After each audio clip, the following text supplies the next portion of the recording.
How to remove background noise in CapCut. Hello guys and welcome back to the channel. In this video, I'm going to show you how you can remove background noise in CapCut. So let's get started.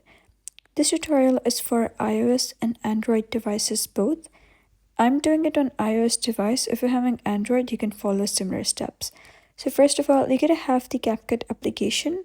So simply open this application and load a project. For example, I have this project over here. So what you're going to do is click on this video here on the timeline, and then you'll be able to see this strip over here.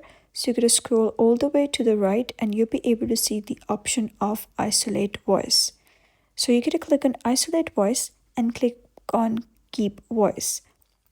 So if your voice has multiple voices in the background, let's say the noise of a fan or the noise of any machine, you can click on isolate voice and click on keep voice. So it will only keep your voice and isolate everything else.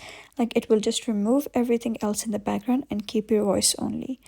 And alternatively, if your video only has some humming sound in the background, so you can simply click on reduce noise, and this feature works better with audio quality. So you can simply toggle this on and you're good to go. So that is basically how you can remove background noise in CapCut. So if you found this guide helpful, give it a thumbs up and don't forget to subscribe for more helpful tutorials. I'll see you in the next video.